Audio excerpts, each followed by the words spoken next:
Pada suatu hari, Yesus bersabda kepada ke-12 murid-Nya, "Lihat, Aku mengutus kalian seperti domba ke tengah-tengah serigala. Sebab itu hendaklah kalian cerdik seperti ular dan tulus seperti merpati. Tetapi waspadalah terhadap semua orang, sebab ada yang akan menyerahkan kalian kepada majelis agama, dan mereka akan menyesah kalian di rumah ibadatnya. Karena kalian akan digiring ke muka para penguasa dan raja-raja sebagai suatu kesaksian bagi mereka dan bagi orang-orang yang tidak mengenal Allah. Apabila mereka menyerahkan kalian, janganlah kalian khawatir akan bagaimana dan akan apa yang harus kalian katakan, karena semuanya itu akan dikurniakan kepadamu pada saat itu juga. Karena bukan kalian yang akan berbicara, melainkan Roh Bapamu. Dialah yang akan berbicara dalam dirimu. Orang akan menyerahkan saudaranya untuk dibunuh. Demikian pula seorang ayah terhadap anaknya. Anak-anak akan memberontak terhadap orang tuanya dan akan membunuh mereka. Dan kalian akan dibenci semua orang oleh karena namaku. Tetapi barang siapa bertahan sampai kesudahannya akan selamat. Apabila mereka menganiaya kalian di suatu kota, larilah ke kota yang lain. Aku berkata kepadamu, sungguh, sebelum kalian selesai mengunjungi kota-kota Israel, Anak Manusia sudah datang." Demikianlah sabda Tuhan. Terpujilah Kristus. Saudari-saudaraku yang terkasih, tantangan menjadi seorang murid Kristus sangat terasa bahwa tidak mudah. Dalam kehidupan kita sehari-hari, berita-berita tentang pembubaran umat, ibadat, penolakan pendirian rumah ibadah, pelecehan dan penghinaan masih seringkali kita dengar. Bahkan aksi-aksi sosial juga seringkali mendapatkan penolakan.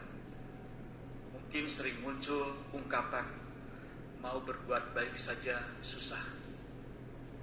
Tetapi tentu saja itu semua tidak boleh menyurutkan kita untuk tidak berbuat baik. Kita harus tetap berbuat baik. Kita harus tetap menghadirkan karya-karya keselamatan, kabar baik kepada setiap orang. Dalam Injil hari ini Yesus mengingatkan murid-muridnya bahwa mereka akan dihadapkan pada situasi-situasi yang tidak mudah, bahkan penganiayaan. Dan itu terjadi juga bahkan dari keluarga dan teman dekat. Meskipun menghadapi tantangan seperti itu, Yesus memberikan penghiburan bahwa Roh Kudus akan memberikan kata-kata yang diperlukan pada saat yang tepat sebagai suatu pembelaan. Bukan diri kita sendiri, tapi Roh Allah sendiri. Dan Yesus mengingatkan mereka untuk tetap teguh dalam iman dan bahwa mereka akan diselamatkan jika bertahan sampai akhir. Seperti Yakub dalam bacaan pertama dari kitab Kejadian yang mengenali Allah yang memimpinnya dalam perjalanan ke Mesir, kita juga dipanggil untuk mengakui kekuasaan Allah dalam setiap tantangan dan kesulitan hidup kita. Mengandalkan Allah dan mempercayai janji-janjinya akan memberikan kita keberanian dan ketenangan dalam menghadapi tantangan dan kesulitan yang ada. Yesus juga mengingatkan murid-muridnya untuk menjadi cerdik seperti ular dan tulus seperti merpati dalam menghadapi tantangan.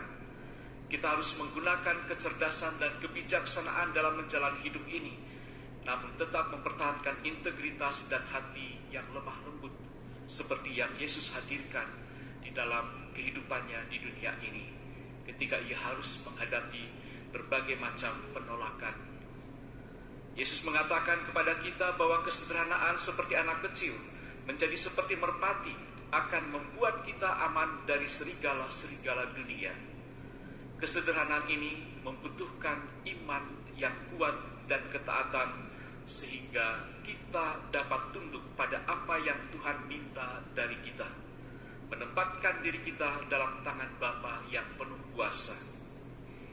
Meskipun penganiayaan dan tantangan datang, kita dipanggil untuk tetap teguh dalam iman kita kepada Kristus. Roh Kudus akan memberikan kekuatan dan hikmat kepada kita, dan untuk menghadapi setiap tantangan itu, kita boleh percaya bahwa Tuhan akan menyertai kita. Ketekunan dalam iman akan membawa kita ke dalam keselamatan dan kehidupan kekal bersamanya.